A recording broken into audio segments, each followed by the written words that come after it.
Welcome back to Beyond Wisdom, where we explore timeless truths for a more peaceful and meaningful life. In our noisy world of social media stress, constant comparison, and endless distractions, the quiet wisdom of ancient philosophers can feel like a breath of fresh air. One such voice is Epictetus, a former slave turned Stoic philosopher who taught that freedom isn't about control over others, but over ourselves. Today, we'll explore what Epictetus might say if he were alive in our modern world. His ideas may be nearly 2,000 years old, but they hold surprising clarity for our struggles with anxiety, identity, and meaning. You are disturbed not by events, but by your interpretation of them. If Epictetus had a Twitter account, this would probably be his pinned tweet. The world is filled with chaos, traffic, layoffs, breakups, bad headlines. But Epictetus taught that the real source of our distress isn't these events themselves, it's how we think about them. Imagine someone cutting you off in traffic. You might feel rage because you think, they disrespected me. But another person might shrug and think, they're probably rushing to an emergency. Same event, different interpretation. Today, many of our problems are amplified by how we frame them in our minds. Social media feeds can become an endless stream of perceived insults, injustices, and disappointments. But Epictetus reminds us that the world does not upset us. We upset ourselves by clinging to expectations, judgments, and assumptions. He would likely urge us to step back from our thoughts and ask, is this event truly harmful, or is it just uncomfortable? That one pause can change everything. Focus only on what you can control. This is the core of Stoicism, and Epictetus taught it relentlessly. Your body may age. Your job may disappear. People will behave however they wish. But you can always choose how you respond. That's your power. Epictetus would be stunned by how many things we try to control today. The number of likes on a photo, someone else's opinion of us, the outcome of world events we read about but cannot influence. He would probably say, you're exhausting yourself chasing shadows. In his view, the only things truly within our control are our thoughts, our intentions, and our actions. Everything else, health, wealth, reputation, is uncertain. When you surrender your peace to things outside your control, you become their prisoner. But when you accept them as outside your power, you become free. That freedom, he believed, is the foundation of a good life. Hardship is the training ground of the soul. To Epictetus, suffering wasn't something to run from. It was something to grow through. Having been enslaved as a young man and later walking with a lame leg, he spoke from deep experience. He saw adversity as the forge where character is shaped. In modern life, we often expect ease. We're told that happiness is our default state, and anything less is a problem to fix. But Epictetus would offer a different view.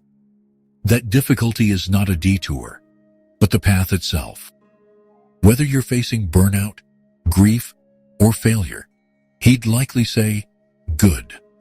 Now's your chance to practice patience, humility, and resilience. He would not minimize your pain, but he would remind you that how you meet it is what matters most.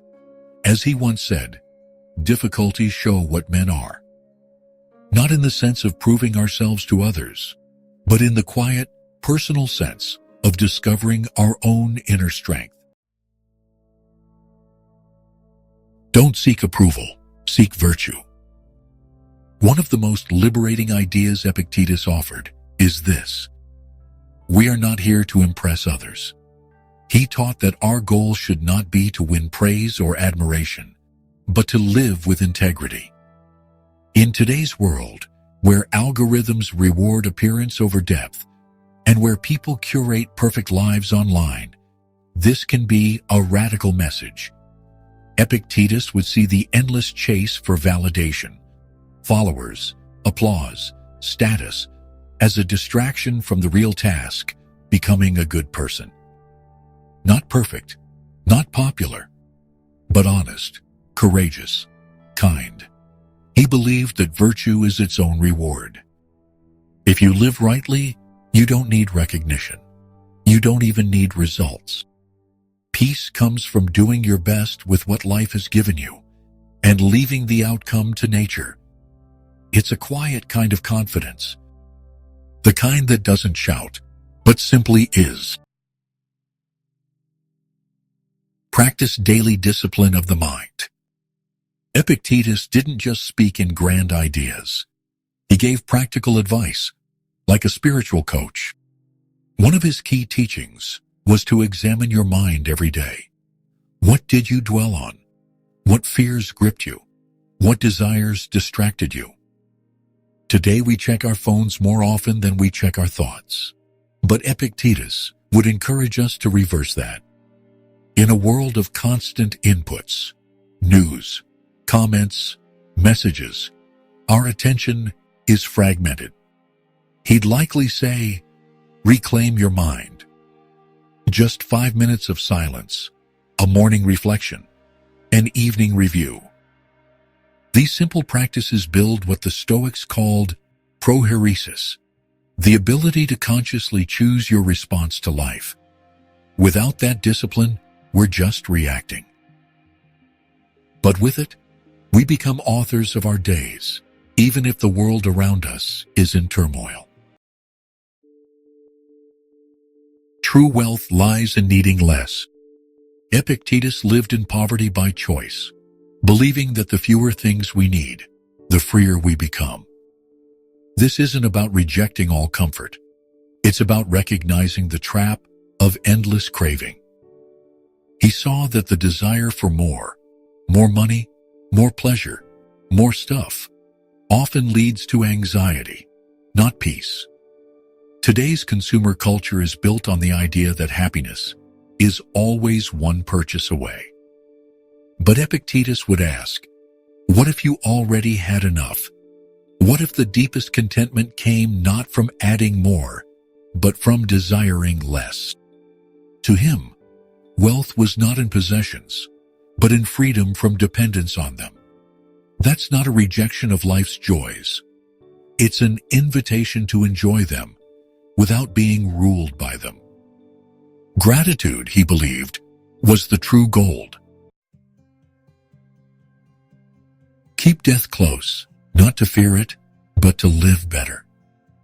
This might sound grim, but for Epictetus, remembering our mortality was a clarifying force. It helped him focus on what truly mattered. He saw death not as a threat, but as a boundary that gives shape to life. In our modern culture, death is often hidden or denied. But this can lead to procrastination, avoidance, or living on autopilot. Epictetus would encourage us to reflect, not morbidly but mindfully, on the shortness of life. Not to panic, but to prioritize. To stop postponing the conversation, the apology, the adventure. When you know your time is limited, distractions lose their grip, and your values come into focus. He once said, "Don't behave as if you are destined to live forever. What's postponed is not in our control."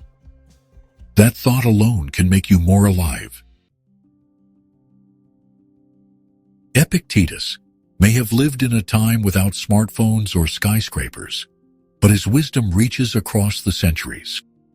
He speaks to something unchanging, the part of us that seeks peace, clarity, and strength, no matter the chaos around us. In a world that constantly tries to pull us outward, toward comparison, distraction, and control, his words pull us inward, toward stillness and self-mastery.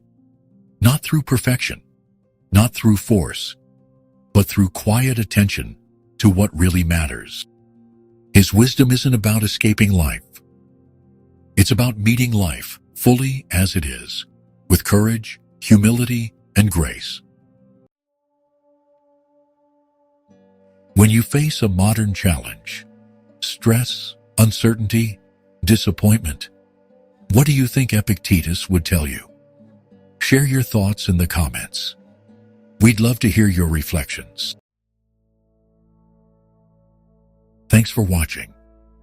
If this video brought you value, subscribe to Beyond Wisdom.